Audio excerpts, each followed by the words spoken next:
Well, good morning, everyone. Welcome to Gruber Power Services Power Hour.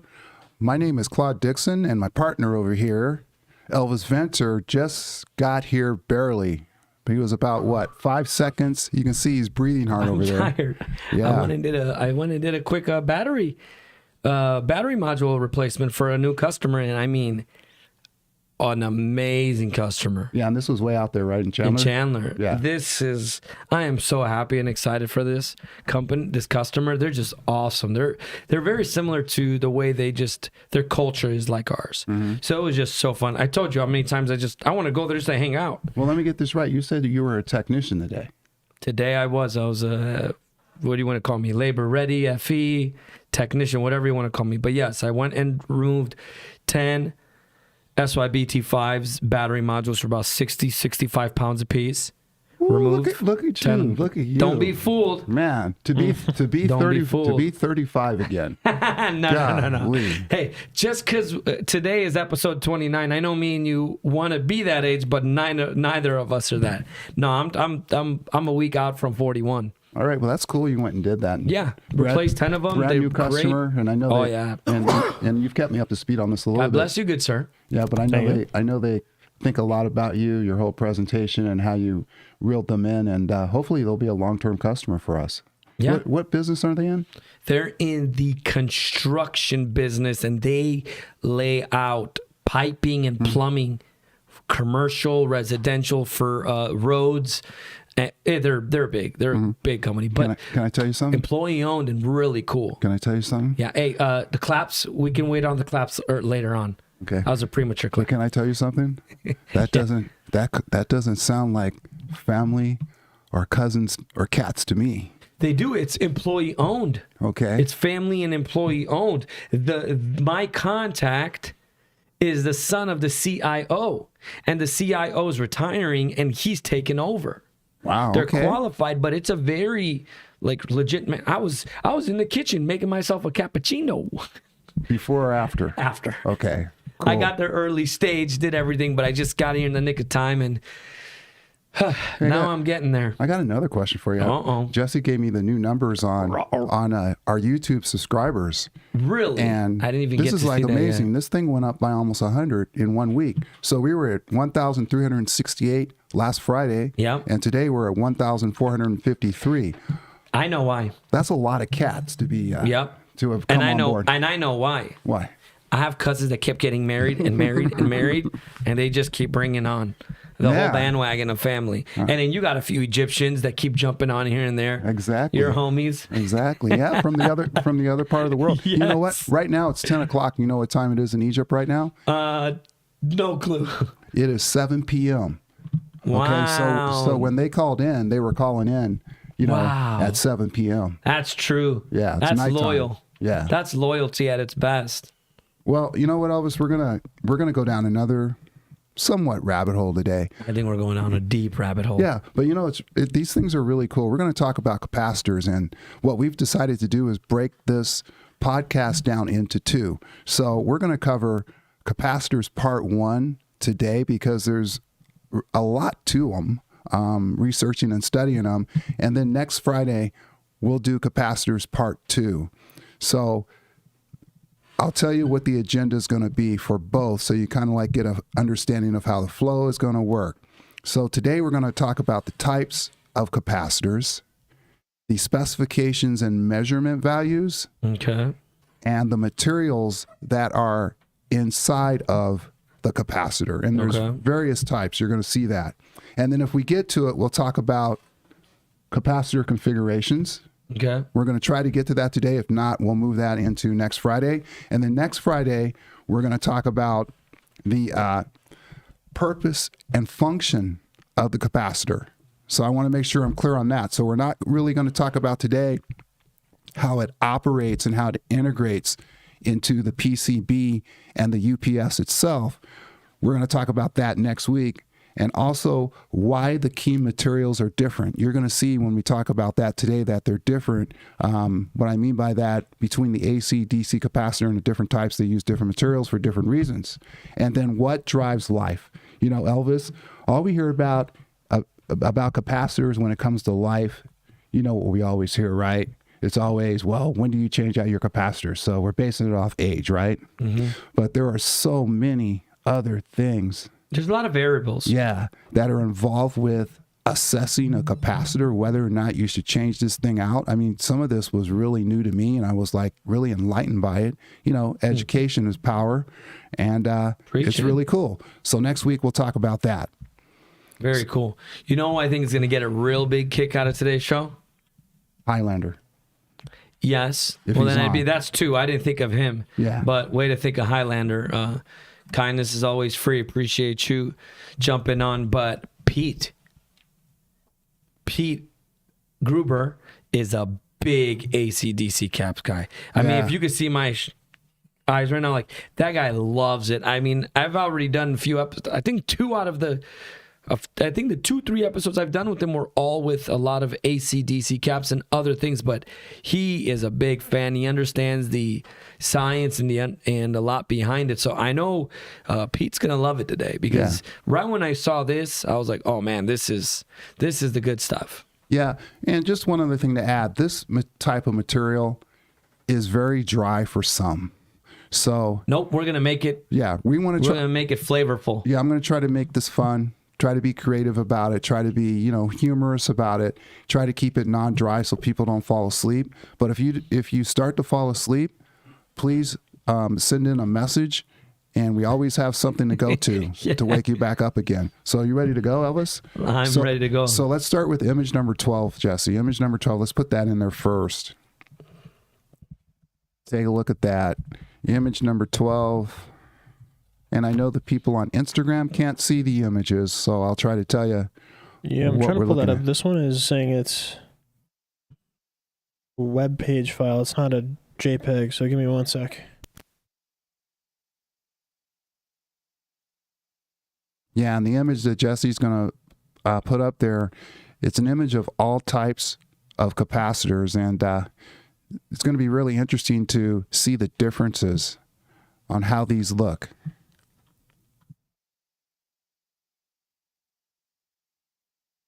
And we're going to follow that by image number 14, because there's one type of capacitor that's not on the first slide, image 12.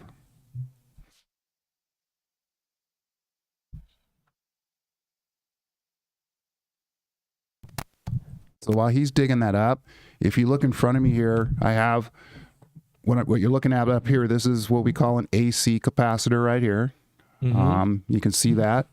And we're going to go over what the specs are on that. You can see there's specs. There's a label on the side that gives the specs of the capacitor. We're going to go over that in the measurements. And then next to it is this tall one, Elvis. And this is what we call a DC capacitor. AC stands for alternating current coming from the source. DC stands for direct current. Directive or direct current. Yeah, typically coming from a battery. Correct. Constant voltage. So I got a question for you. Yeah. Because we repurpose, we refurbish, we rebuild power modules, battery modules, UPSs here. Even parts. What's the approach on refurbished? Because you can't refurb a cap. Used capacitors. No, you can't. We replace them. So any capacitor on a board on a PCB is going to be brand new. Okay. So there's no like workup or test that you do on a and used. A capacitor assembly like this one. Used? Yeah, this is used. This came out of Eaton PowerWare 9390. Would you give a customer or a unit used? If it tests properly and it's pretty new. And what I mean by that, when I say pretty new, I'm talking 5-6 years old, and some of it has to do with how it's been treated, the maintenance records on it. It's just like a car. You know, you're buying something used. Good answer. Something tested. What would be priority though? Priority in terms of new or used? Depending on the customer situation, is budget really. Okay. That would be the first thing I would probably try to assess is, okay, what's your budget looking like? Do you have a CapEx budget? If it's a CapEx budget, you're probably looking more at new because they have the money to do it. But if they don't have that type of budget, then they're probably going to look to see something that's tested. I don't really like to say used. I like to say it's a tested, spec'd out unit. Or came out of a tested unit and the caps were tested. Yeah. I'll tell you this, for me personally, being on the sales side of things, in my 7 years, I've only sold 2 used ones, and everything else is new. Plus, now how Gruber operates is we have a source for new and manufactured new, which the main one is the Cornell Doublier. Yeah. That's a brand. I always go new. Now you're talking about capacitors, or you're talking about the UPS Caps. Yeah, and just fans. capacitors. Okay. Capacitors, AC/DC caps, same concept with fans. Yeah. I'm gonna always push them towards new because of, like we learned a few months ago and on different episodes, of the year. You know, like if you have something 5 years old, why not just go new? I mean, if it's a PCB, that's a 40-year span. Go for it. Yeah. Replace it with a viable part. Yeah. But for caps, capacitors, AC/DC capacitors, I'm talking about the big ones, not the little ones on the. Yeah, they're all, well, even the little ones. Even the little ones. I say always. Those are all new. And here's the other thing. You made a point when we talked about circuit boards, printed circuit boards last time.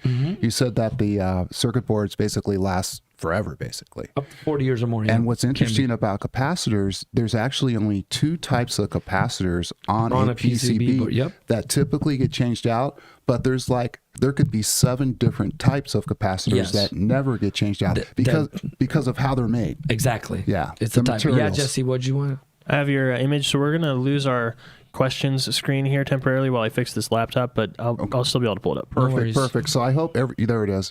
Okay, so these are the capacitor types, all right, that you find on a PCB. So what was interesting to me was, you know, in our business, we spend a lot of time talking about these capacitors I have on my desk, the DC capacitor. And you have no idea those are the other types. Yes, and the AC capacitor. But these capacitors right here are all on the circuit board. This baby right here, this puppy right here. So that was... That's 13 different types over there. 13 different types, and unfortunately I can't. Can you expand that a little bit? Yeah. So if you look at the middle row, the one off to the left there, you see that? That says electrolytic. That's what this one is. All electrolytic, right? yeah. That, yeah. But that one right there has actual electrolyte inside of it. It has a fluid inside of it, electrolyte, just like this one does here. Just like the drinks we do? Yeah, exactly. Come just on. like the drinks. Come on. Yeah. Is it literally the same concept? Yeah. Well, no. So if you have a PCB board in the middle of the desert and you're running out of water, crank it open, get some electrolyte. Yeah, get some electrolyte in there. Okay. So that's pretty cool, but that's the only one all of them. You can zoom out. That's on the PCB that actually has fluid in it. So I thought that was pretty. That is pretty really amazing. fascinating. Yeah. Okay. So image number 14 now, Jesse. Image number 14. I'm showing you this because this is the only capacitor that's not listed there, but it's a very important one, and it's called surface mount. Okay. So again, you find this type of capacitor on a PCB board. And the surface mount, along with the electrolytic, that one that we just talked about, Elvis. Yes. Those are the 2 that typically are getting changed out when we do our work in module repair. How come? Well, first of all, that one right there has electrolytes in it. Okay. So you're going to visibly see issues with that one, just like you would see with these. Okay. You know, so it's a visual thing, and they just don't last as long. Roger that. Because of the material that they're made out of. Okay. The dielectric is what they call it. The diodes, yeah. Yeah. So what you're looking at, the ones that last the longest are the ceramic, the ones that are made out of ceramic, which is image number 3. So we're going to zoom in on that. On this one? Image 3. Yeah, okay. Image number 3.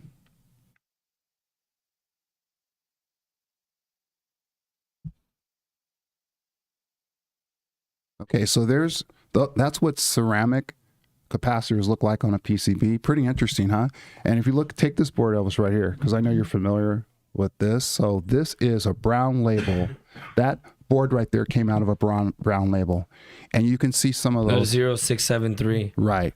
Power module for an Eaton 9170. It's the ASY 0673. Sorry, I went into my Rain Man phase. This board right here comes out of a 4KP, which is a newer technology. That board right there is like late 1990s. This board right here is 2010. You know what I call that on the streets? What's that? The 4K pizzle. Okay. But look at it real carefully. What are some of the differences that you see when you think of capacitors and just look at the screen there? What do you see? What do you not see in quantity on that one versus this one? What don't I see? Yes. Look at this. Oh, those. The ones that you said have to get placed out. Yeah, you see these? Those. Yeah. Okay. Yeah, those are. I'm still learning them too. Yeah, those are ceramic capacitors, and they're a newer technology. So this is 1990s technology, and you see very few of those ceramic capacitors on here. You fast forward to 2010, and that's almost what this board has on it. With the addition of the electrolytic capacitors, which are right there. I thought that was really interesting too. Thank you, Lenny, for that technology update. I got that from Lenny. Do we have today. to give it back to Lenny? No, one of them we do. He said he needed one of them back. Yeah. So that's the ceramic capacitor. If you go to image number 4, and by the way, those are best used. Ceramic capacitors are best used in wireless radar and medical imaging. You know, we've got customers. Yes. Out there in those fields. So this is some of the places they are used, and these Yeah. are the key types of capacitors you're going through. Yeah, so the application for the ceramic one we just talked about is wireless, like the internet, right? Radar, which is RF, and medical imaging equipment. What are the key specs and the measurements on some of these? Now, we're going to get to that. I mean, obviously the one you hear about all the time is capacitance. Okay. You know, the farads. Okay. But there's like 11 other measurements that are taken. We're jumping on those. Yeah, and we're gonna get to that. Now you see why I cut off half the agenda. Because it's just a lot to it.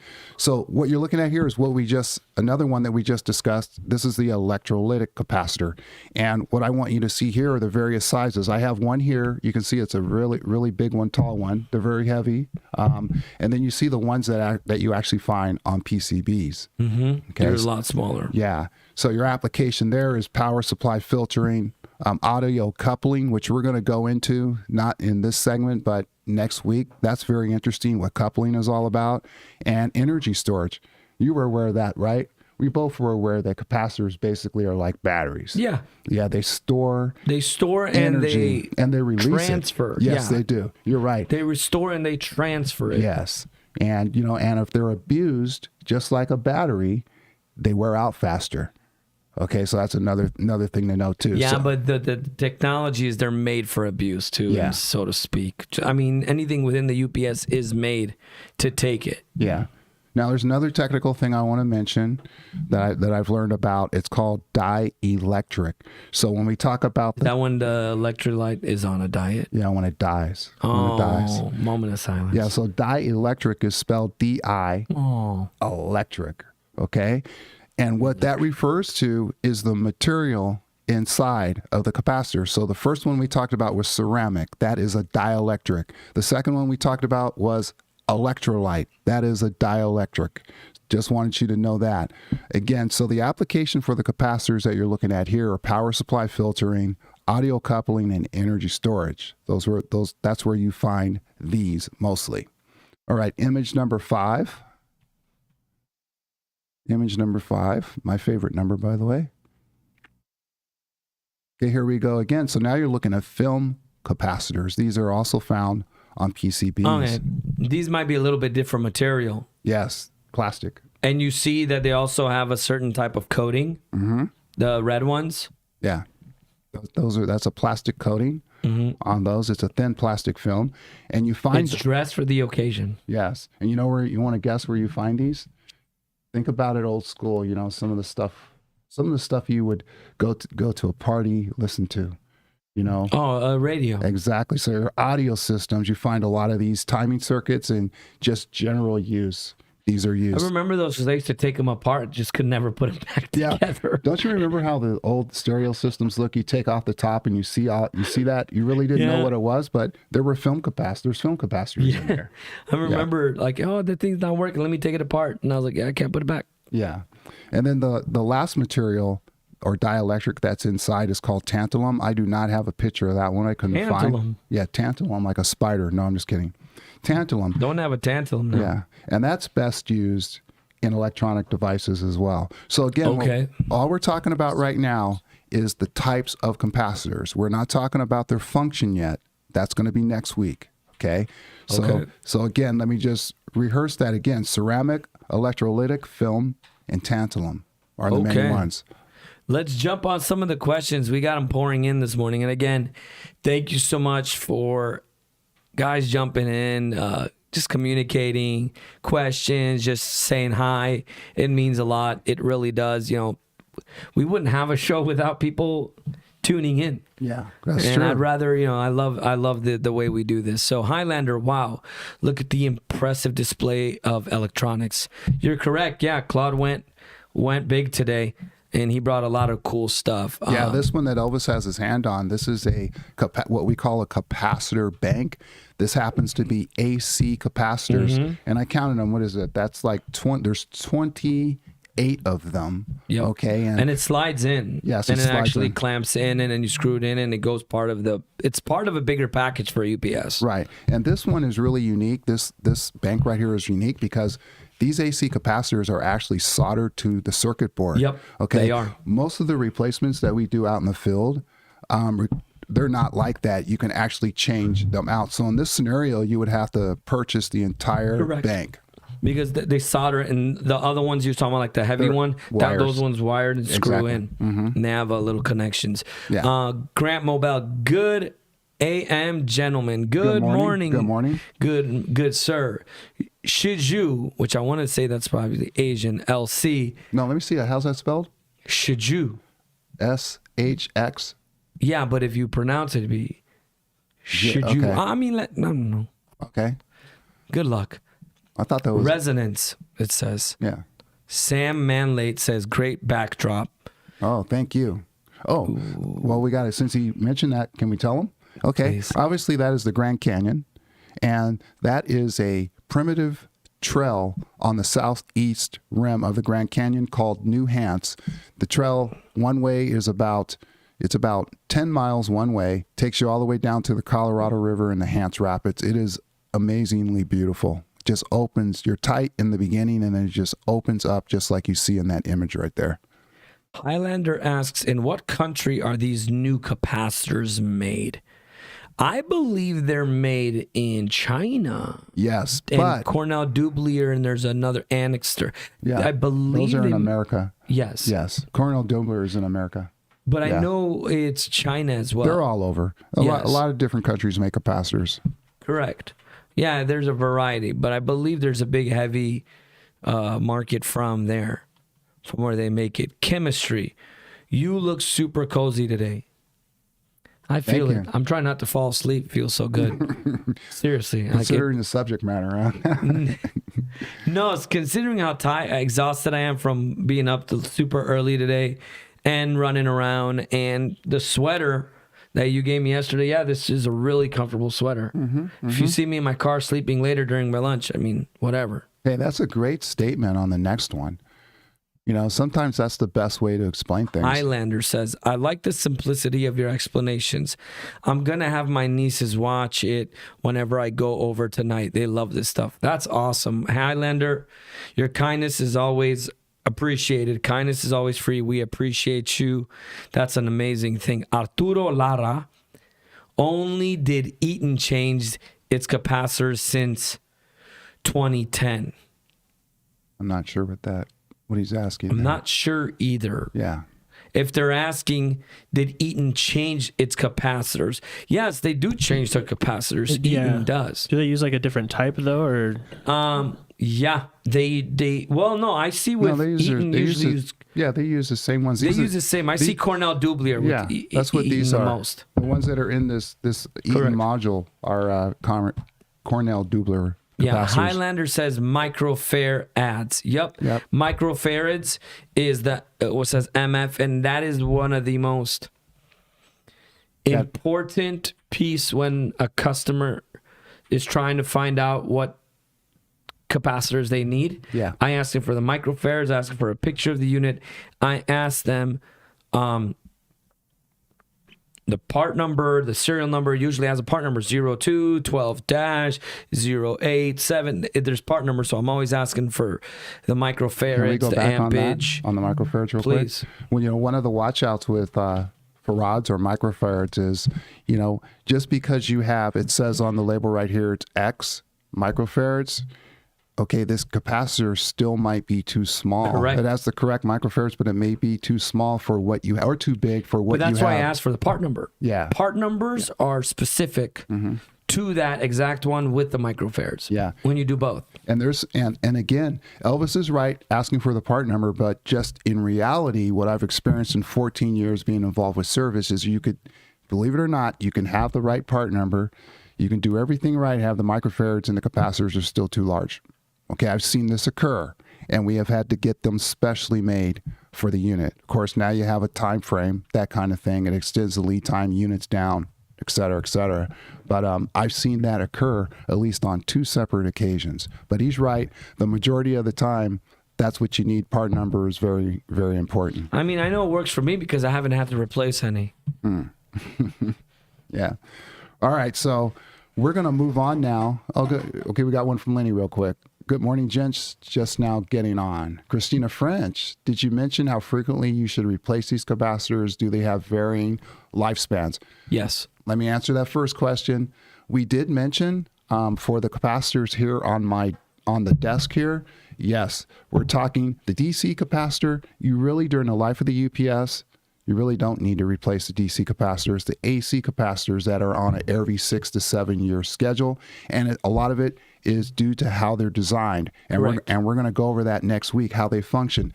They totally function different, and they're made different. One handles the alternating current coming from the source. The other one is handling the constant current, the direct current. And I'm going to answer animals. her question. There is a lifespan and it varies, but there's a range. It's from 2 years to 10 years, and it's from 1,000 hours of use up to 10,000 hours of use. Okay. So they do vary, but that's the range, up to 2 years and all the way to 10. And he's talking about AC/DC capacitors. Aluminum, that you AC/DC electrolyte caps. Yeah, that you would find in a bank like this, Christina, if you're still watching.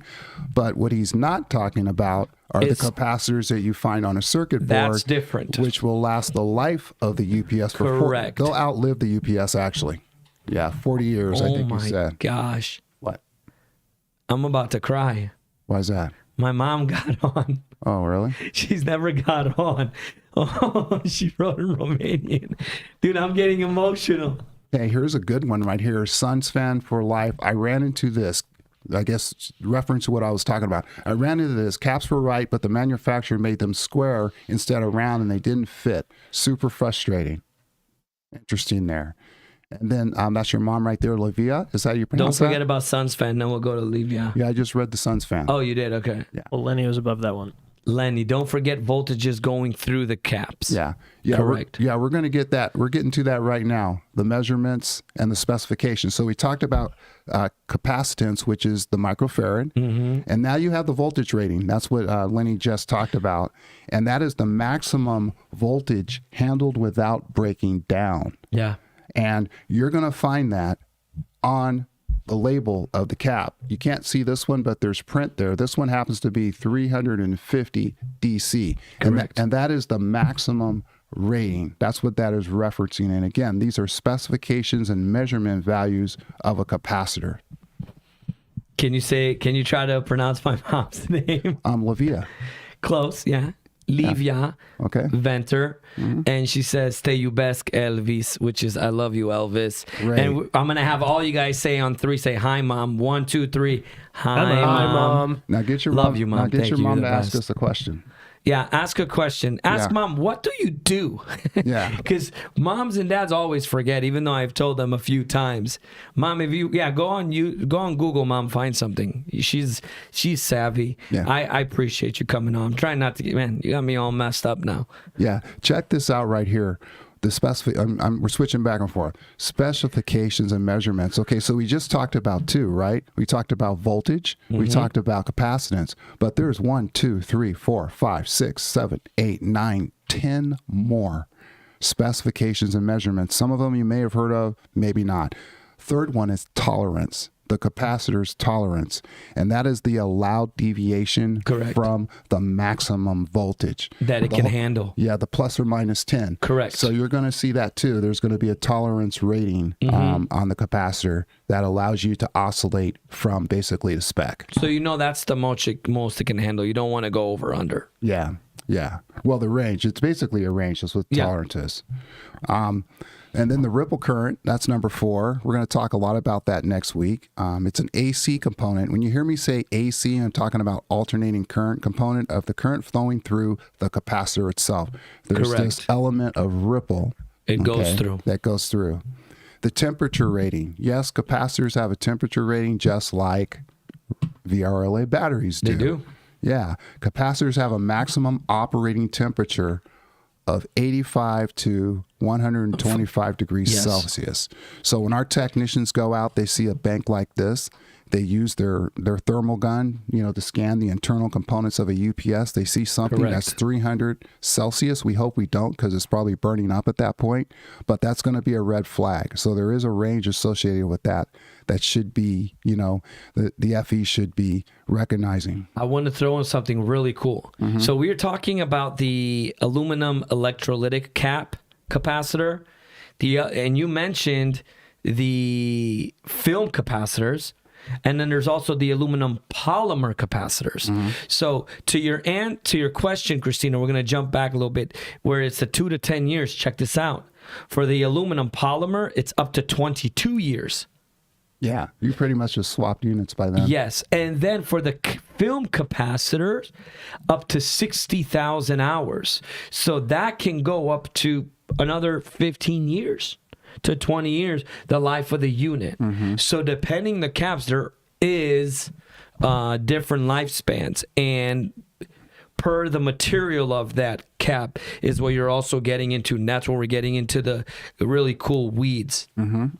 So I got one for you. We're going to demonstrate, Elvis. Go ahead. It's called ESR. This is another measurement. Go ahead. Give me your, and just push. We're going to push. What are we doing? Man. What are you doing? I'm pushing. When I push on you, what are you doing? Try not to fall. No. Come on. It starts with an R. What are you doing? Resistance. You're resisting. So this is resistance. Yes. So ESR, equivalent series resistant. And there's this You're strong for 60 plus. Yeah. There's this cool meter that I brought that our technicians use in module repair when they're testing caps.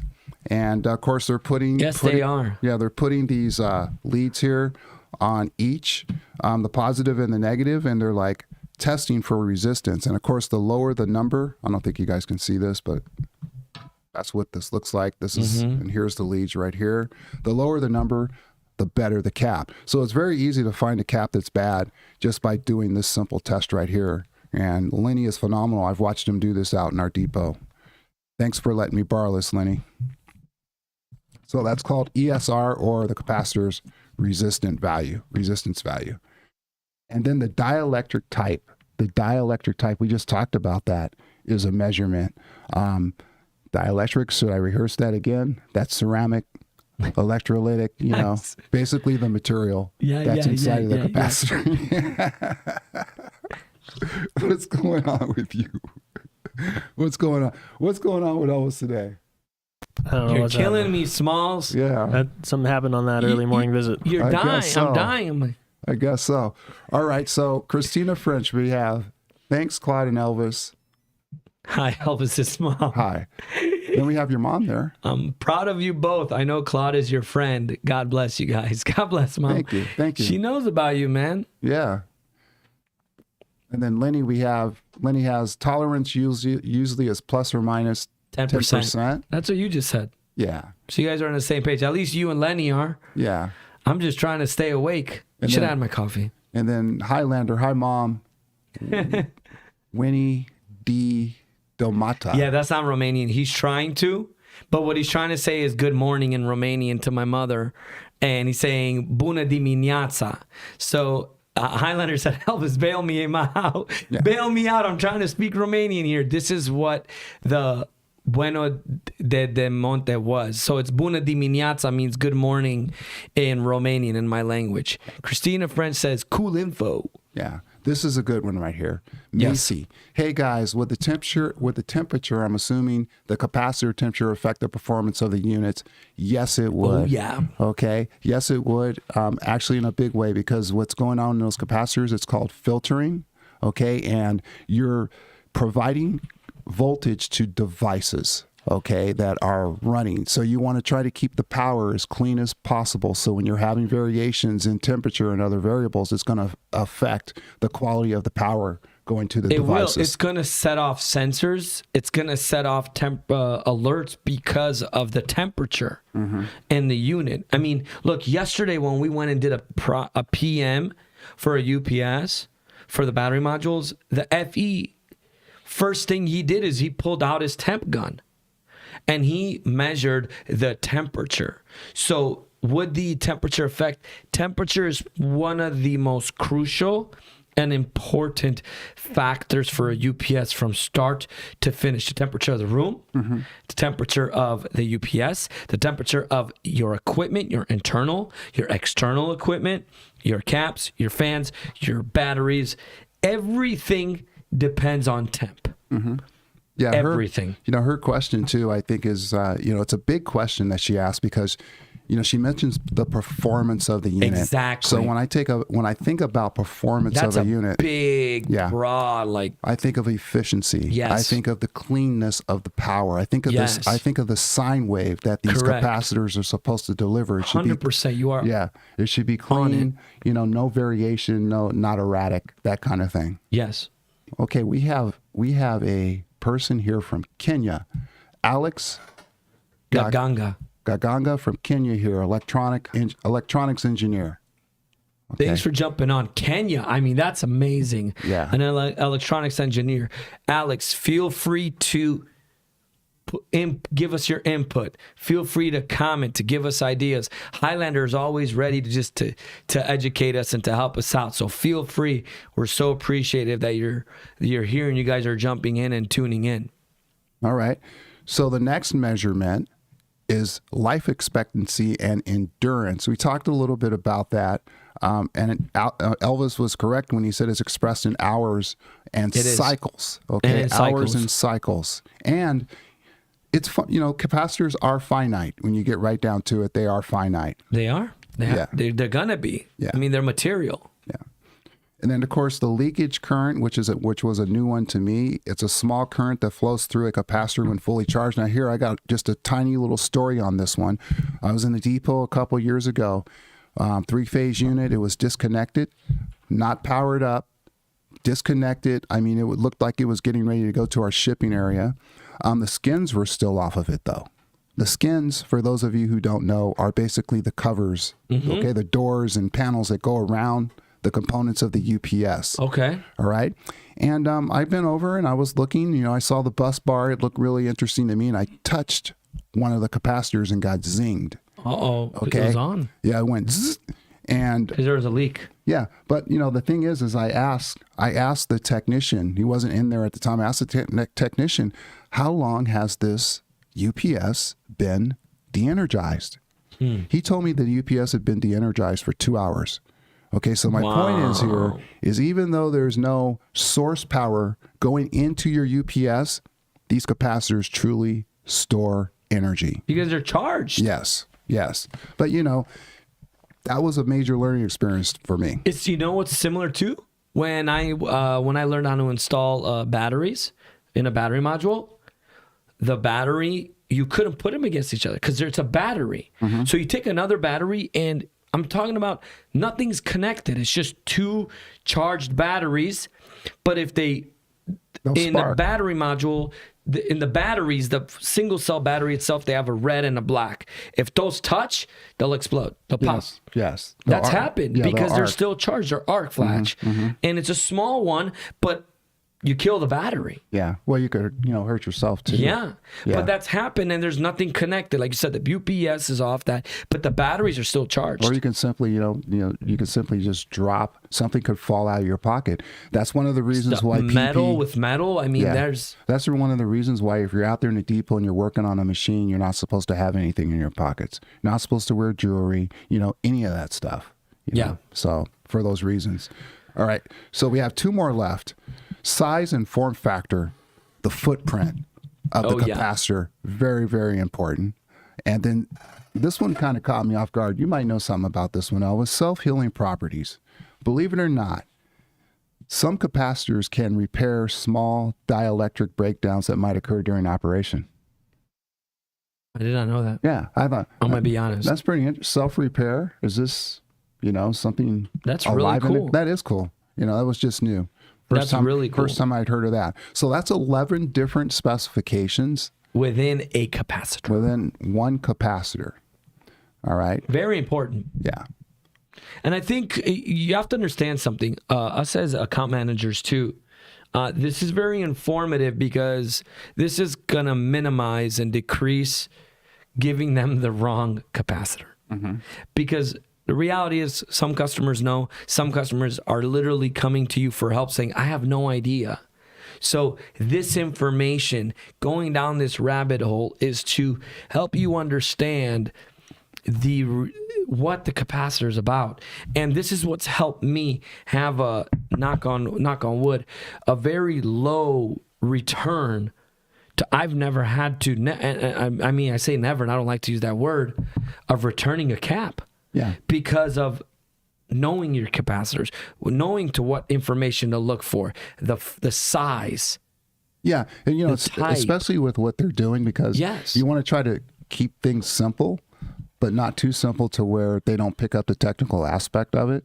So yeah, I mean, you're right. I think the flow that we're using too is very helpful. It does. Yeah. It minimizes. The whole point is minimizing and fixing the problem. Yeah. And this is what it does. And you get the information right. And if you know what information to ask for, you're in the right place.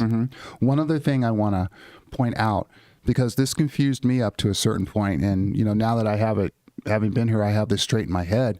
One of the differences, if you ever get confused on, okay, well, what's an AC capacitor and a DC capacitor? How can I tell a difference? Because sometimes they could be interchangeable in terms of what you're looking at visually. The way you can tell that it's a DC capacitor is that a DC capacitor has polarity. And on the top of the can, you'll see a plus. Okay, this one right here has a plus right there for the positive terminal. The AC capacitor does not have any of that nomenclature on the top. Okay, so that's one way to tell. So if you ever get confused, just look at the top of the cap. If it has nomenclature, positive, look at negative, the design. Yes. Look at the features of it. Yeah. You can read on it too, because one says VDC. Yeah. DC is for the direct current. Yeah. So that's just another one of those little tricks. And the other thing too is there is a little push out button. I can't remember exactly what it's called, but when this thing pops, it tells you that the capacitor is defective on the DC cap. And the reason why is because there's electrolyte inside of the DC cap. That chemical does not exist in the AC cap. So you're not going to have that bulge there. Correct. Okay. Good man. All right. The Scheffler family. Let's start a Gruber HVAC department. My husband can manage it. That's heating and AC. Yeah. Heating, ventilation, and air conditioning. Yep. And then Pasha. I hope I got that. Pasha? Yeah. What is general runtime and hours on standard size caps? You want to take a swag of that one? Standard size caps. There's not a standard size cap. Well, you gave the range of run hours. Yeah, I gave the run hours and run times up to, usually it'll give you about 1,000 hours to 10,000 hours. And so the lifespan is anywhere from 2 to 10 years. Yes, and there's an assumption there that neither Elvis nor I have. So when you're when you're quoting a spec like that, that is based off a load percentage, which we don't have. So I can't tell you that 1,000 hours. I can't tell you right now what dictated that spec, but it's definitely load that is dictating that spec. The number of devices and watts that you have hooked up to this unit. It says the lifespan of the aluminum electrolyte capacitor can range from 2 to 10 years depending on the quality of the component. Then it says... This is what they're talking about, the component. Yes. Okay.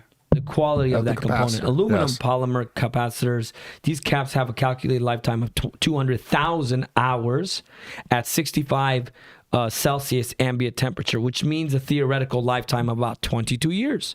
And then the film is a 60,000 hours. So it's the quality of the component as well is very important. But that's why they give us this range. So that will answer your standard. This is the standard hours, 1,000 to 10,000 hours. Yeah, and what type of capacitor was that again? The aluminum electrolytic that you've been talking about. Yeah, so you're talking that this one. Mm-hmm. Yeah. Yeah. And then the other ones have longer lifespan. Put in surface mount capacitor life. That's an interesting one because that's on a PCB. Do capacitors have what? Surface mount capacitor life. Surface. Okay. Surface. Why don't you read the Highlander's surface? Yeah, and what mount. he's doing, the surface mount capacitor is on a PCB. Okay. All right, so we've got Pasha. Okay, we're answering that question. We got Highlander again. We talk about capacitors. Sooner or later, the letter T is going to come up. And then I think that's new photo spot. Love from India. Wow. India, we're getting some. I love it. We're getting some worldly people. That's great. All coming together here for UPS. See, UPS brings people together. Yeah. So what'd you figure out there on that? It says the average life rating of a surface mount electrolytic capacitor is around 4,000 hours. 4,000 hours. Which is twice as long as the typical electrolytic capacitor. Okay. So it's about 4,000 hours, which is 4 years. Yeah. So what they're doing is they're comparing this small one on this PCB board, this electrolytic capacitor, to this one right here, okay, which is a DC capacitor. Yes. That's outside. Obviously, this isn't on a PCB. And now the UPS industry, their best practice, and again, it's a best practice because of all the different circumstances and scenarios that a UPS professional has been through, from the sales, from the FE. They've come to this understanding and recommendation that the best practice is you need to replace them between 4 to 8 years to minimize the risk of serious failure. Now, when you say that, you're talking about the AC caps. The AC caps, the aluminum caps. Talking about these right here. Yep. Okay. All right, that's a great question. Yeah, great question. All right, so we're going to transition to the key materials in the DC capacitor. Talk about that first, and then we'll finish with the key materials in the AC capacitor, and you're going to find that they're different. So just real quickly, let me review real quick, all right, because I know it's easy to get lost in this stuff. So we started out talking about the different types of capacitors. Then we went to the specifications and measurement values, and now we're on to materials. I will say something. I am limited in my understanding of caps, though. And my understanding and my knowledge of it does go over my head at times. Even though I sell UPS, I don't know every little piece of it to the T. So capacitors are something I'm still learning and growing and figuring out, because some of the things you said, I was just like, huh? Like anyone home? Because it's something I'm still not completely well versed in. Well, we're both in the same boat. I just deal with it more. Yeah, you do. So I have the conversations more. You do. But there's a lot for me to learn. I think I mentioned more than on one occasion that was new to me. Yeah, a lot of this is still new when it comes to the science of caps. Yeah. Listen, I just know what to ask and say, okay, this is what you need. But here's the thing I've learned. A lot of people run away from education. They run away when they don't know, when they don't know something, or something is troubling for them, they're not absorbing it. Yeah. They don't ask questions. Exactly. And they don't study. Yeah. And I'm on the opposite end of that. If I don't know something, first of all, I'm not afraid to tell you I don't know. Exactly. Okay. And I want to know. So I'm either going to research it myself, or I'm going to ask you. If you're the so-called expert, help me understand. And it doesn't matter what type of position or title you have. That's for the people that are working at Gruber. Hello. It doesn't matter, because there's things that I don't know. Okay. So position, title doesn't matter. The collective thought process is what's important. Exactly. And technology changes all the time. So this is going to be updated, and we're going to have to refresh. We did it right here. Here's your ceramic caps on there from 2010. And look at that bad boy. Look at this thing. This thing's 1990s, and it's a significant shift in technology on this PCB board. Big time. Yeah. There's a big change and a big performance in it. And who realistically is keeping up with that? No. Jesse. Aaron? No, they're not. Are you guys keeping up with no, that? Definitely No. not. Okay. No, Jesse's way more interested in like really good coffee and a really good frother, which that's where I'm Hey, at. did you check them out when I said that? I heard them. They were like, they woke up real quick. Yeah. Well, no, I was trying to think. I think I know like the difference between Xboxes, but that's about it. Yeah. But you know the chips, how they upgrade the chips, and you got to keep up with that. I mean, Yeah, no, It's impossible at this point. It is. Every year something new is coming out, Yep. and then it's a lot. That's what we're thankful for ChatGPT, right? Yeah. 'Cause Exactly. now it's helping out no, more that's than amazing. ever. It is. It's amazing. I don't have time to learn all that. Thank you, ChatGPT, that you're learning it for me. Yeah. And then you're gonna listen and say, "Hey, ChatGPT, can you tell me X, Y, Z?" But you know, like Pete would say, he would when he walked me through it the first time, he then said, "Put it in this way," and you get a different Yeah. twist, and it's very helpful because your brain's amazing. Your brain like catalogs all this stuff. The ChatGPT is a schizo. Yeah. It gives you like 45, 1,000, or maybe there are many different variables, which I'm okay because it's good information. Mm-hmm. It's not inaccurate, and that's really cool to see that it's harvested so much information. So yeah, listen, we're all learning. We're all limited. I'll tell you what, it's 10:51. I want you to get some Did You Knows in, so this is a good place to stop. Okay. And because it's a big kahuna It to is swallow. it's a big pie. You know, to Elvis's point, I mean, we haven't even talked about the functioning of the capacitors. And wait till you hear that. It's like, oh my God, this Jesse, is. I'm bringing my blanket and my pillow for that one. Yeah. And a lot of strong coffee. But you know what? It's really interesting. I actually was very intrigued with the nitty gritty details. But the thing is you had to go define a word. Okay, what does that mean? So you type that in. Okay, I got what that means. So you kind of like had to piece it together. Yeah. Yeah. So what do you check got? this out. So I'm going to do something different. I'm going to do a Did You Know recap of 2023. Oh my goodness. And I'm going to give you guys some random crazy ones. I haven't seen any of this. Nope, this is right off the cuff. This is not even my notes. I wanted to do something pretty. Did you show Jesse? Because Jesse's our screener. No one knows. No one knows. I apologize for what I'm about to do. Jesse, we'll cap on you if it's not So right. let's talk about quickly. Highlander says capacitors need to be discharged with a discharge rod. We had a lot of caps on the submarine. Thank you, sir. Yeah, that's a great point. Logan V, what sets Gruber's fiber optic cables? Oh, look at this kid. Copper networking and communication cables apart from other products in the market. So this is from our comm side. Yeah, this is, you got to tune into our comm podcast for that. Jump on the comm side, but I will answer this. First thing with Gruber is they're manufactured here. They're not in China. They're in the U.S. So that's one thing that sets us apart is that we manufacture, Lifetime warranty too. Lifetime warranty. They build them here and they test everything here. So Gruber doesn't order from someone else, bring them here, put a second pair of hands on it. Gruber is the first and last hands, and their quality and their testing. What sets them apart is because they build them here, our pricing is really aggressive, and we're winning a lot because of we can set the prices because we build them here. Yeah. We make them here. We have the technology to constantly. And the other thing is we do specialized ordering. We do color coding. Yeah.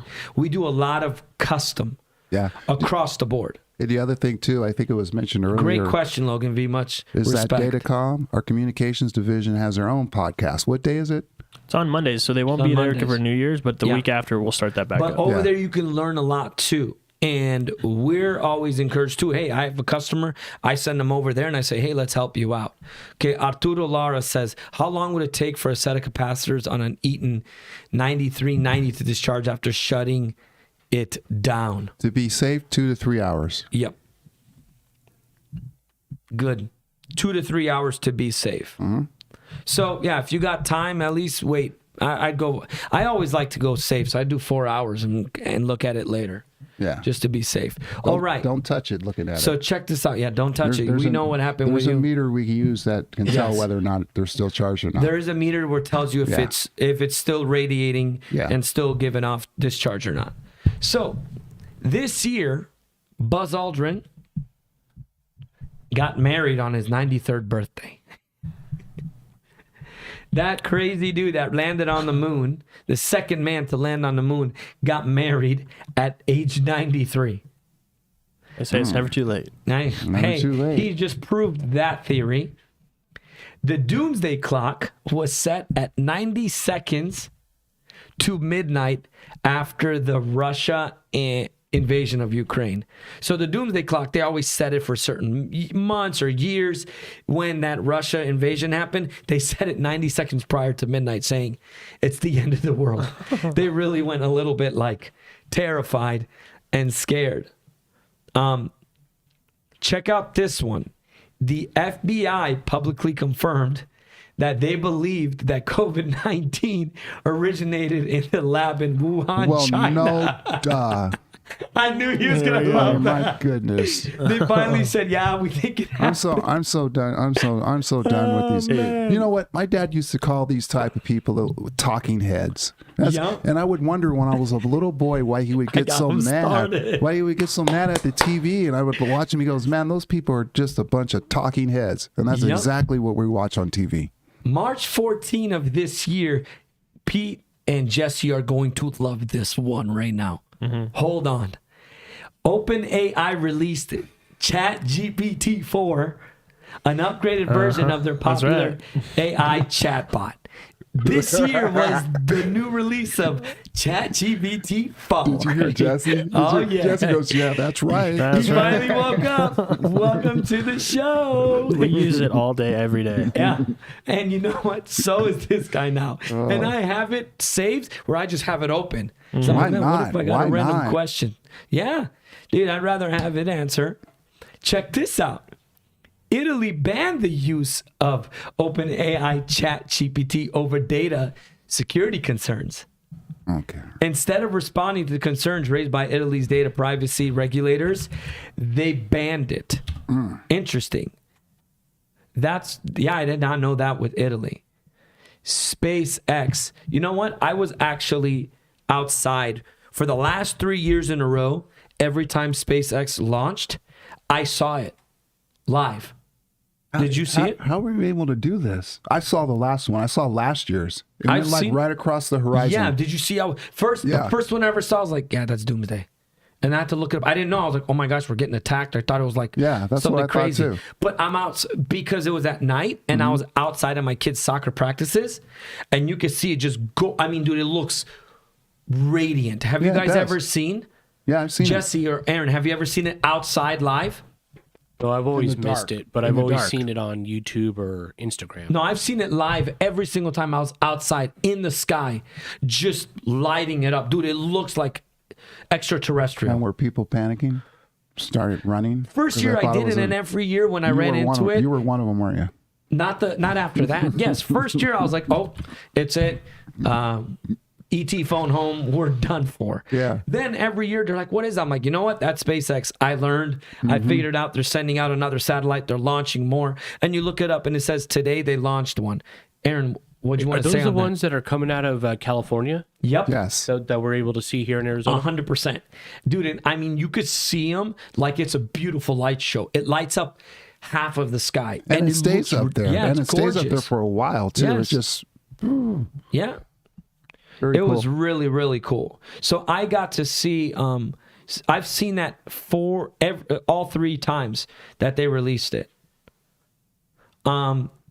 Let's do a really cool one that I think would be good. Good Vibes Festival. No, I don't care for that one because I'm going through these live.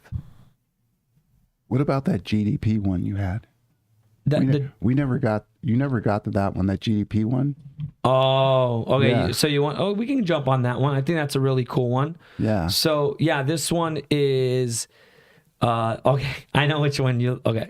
So the GDP is the top 10 most powerful countries in the world in 2023.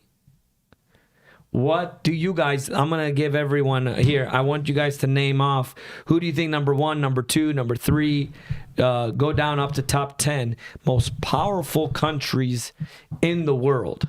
Powerful in terms of what? GDP. GDP. Okay. Which, tell them what GDP is, Claude. Gross domestic product. Yes. So surprisingly, your favorite, Jesse, is not number 1 this time. Yeah, hold on. Well, let's give it at least like a minute so that we can get some. I'm going to 'cause give we're you guys a on delay. minute to talk about it and to throw it out. What's the 10th one? The 10th You have the one. top 10, right? It ain't Romania. UAE. United Arab Immigrants, huh? Yeah. Okay. Number Or Emirates. 509.18 billion with 9.51 million people. Okay, who's number 5? Oh, here we go. We're getting some. Number 9 is Saudi Arabia.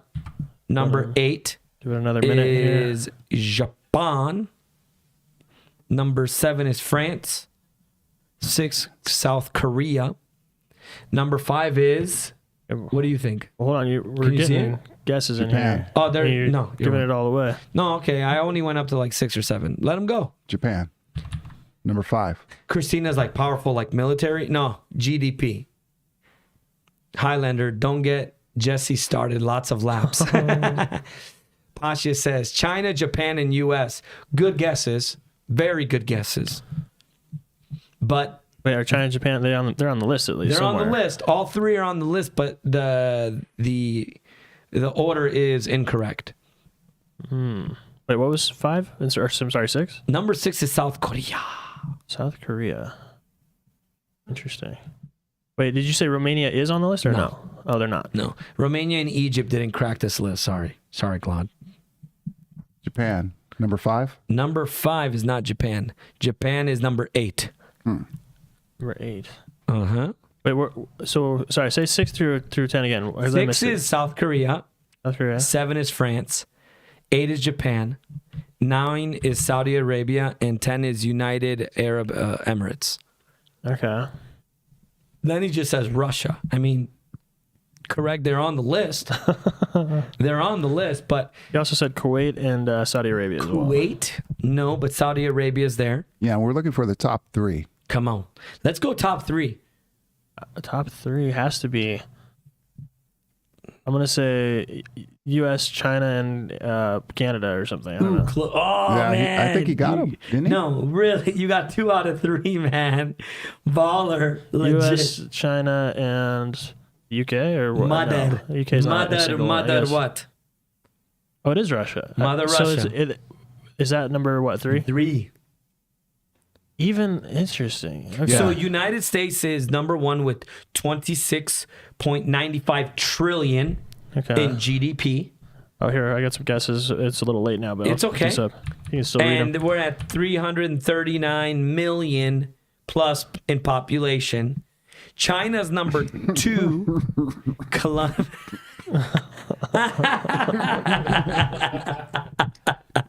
That's a good one. Oh, my goodness. man. Okay, Lenny. Lenny said Russia. Christina Brent said China, Korea, and U.S. You had China and U.S. in there. Germany's but on there. flipped. That's a good guess. Germany's a great one. Pasha says U.S., China, and Germany. Now she got it. There we go, Pasha. Lenny just says Colombia for a blow. No, that wasn't part of the GDP they put into the data. But hey, you're not wrong. And for coffee. But that Wait, is so so what was good. so what was number 1, 2, 3 again in order? United States, number 1. United States is number 1. China, number 2. China number 2 with 17.70 trillion. And Russia. Russia is 1.86 trillion.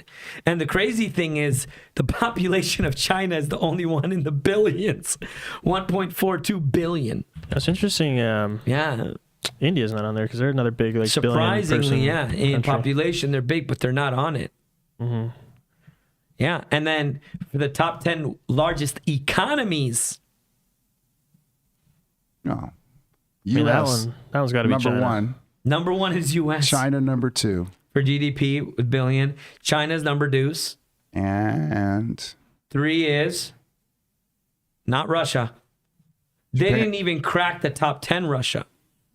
Japan? No, it's what am I half of, Claude? Germany. My grandfather, yeah. German. Germany has the 3rd. My last name is German. Germany's number 3 for Yep. economy? Yep, for booming, Wow. richest countries in the world. And they're selling a lot of stuff to us. Oh, yeah.